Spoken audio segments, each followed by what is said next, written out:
Live. It's a new Sunday, linggo na naman po, meaning bagong episode na naman ang hatid namin sa inyo ngayong umaga. Naku, it's Sunday kaya I'm sure. Naku po, ang dami na naman yung party pupuntahan, ano? Kasi ang mga Pinoy, masayahing klaseng tao. At pag may mga party, nako, meron yang mga fatty foods tulad ng lechon. Wow, crispy pasta. Iyon na mismo. Barbecue. Iyon na mismo. Tapos samahan pa natin ng alcohol. Naku, With matching smoke on the side. Ay, nako, kayong dalawa. Nakikinig lang ako. Talagang pakiramdam ko'y tumataas na kagad yung aking cholesterol. Parang masakit na yata ang bato ko.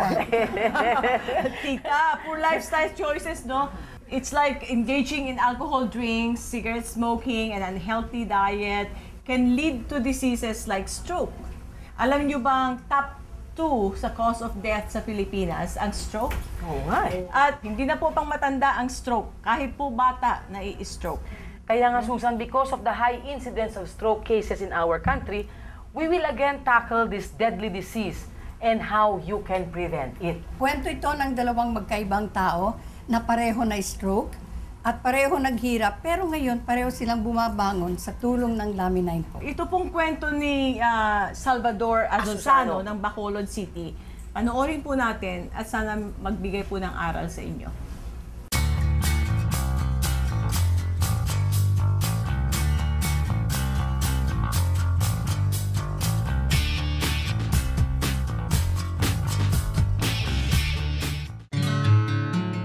Pa ako nung araw, hindi ko maigalaw eh. Hakbang lang ako, hirap na hirap ako. Itong kamay ko nung araw, hindi ko ito maitaas. Sabi ko, Lord, pagalingan nyo lang po ako.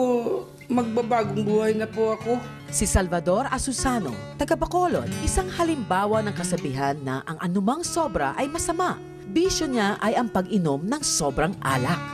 Nung araw, mahilig talaga ako sa inom. Mga kaibigan ko, puro mga matatanda, puro tumador. Ako'y na-involve din sa inuman.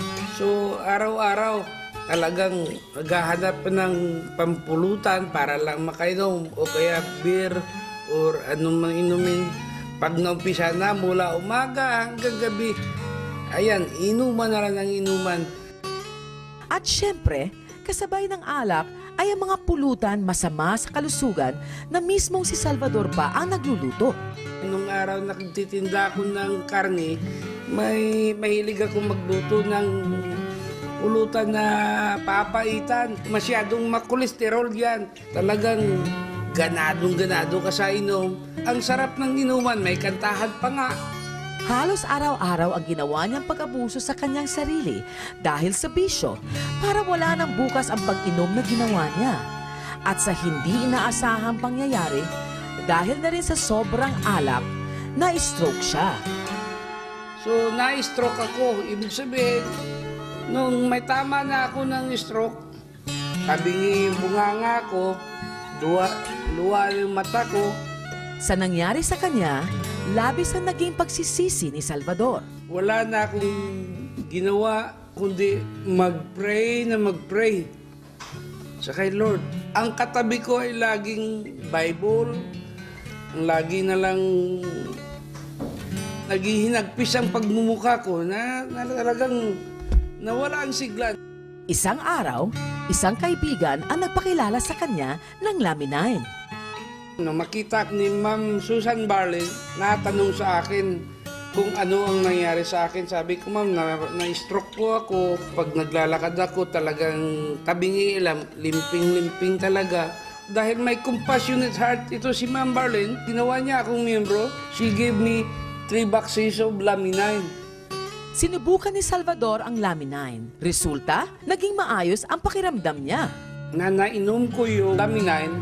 Ang galing ng pakiramdam ko. After 2 or 3 days, doon ko na naramdaman na ang sigla ko na ang mga ugat ko para akong si Incredible Hulk. Na talagang ang lakas ko na sumigaw kaagad ako, wow! I feel good! Ang galing!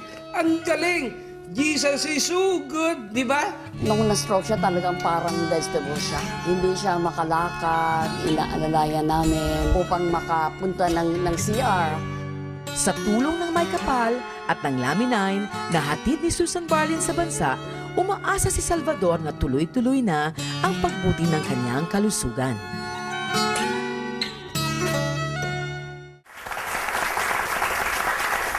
Alam niyo po ba na ang salitang nauuso ngayong mga araw na to ay YOLO? Alam niyo ba yun, Tita Maggie? Hindi. YOLO. Ano yun?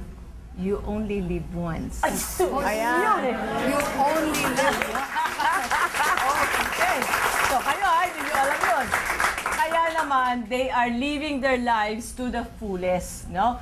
So party doon, party dito. You know, there is nothing wrong with having fun and enjoying your life. But as we all know, there is no absolute freedom.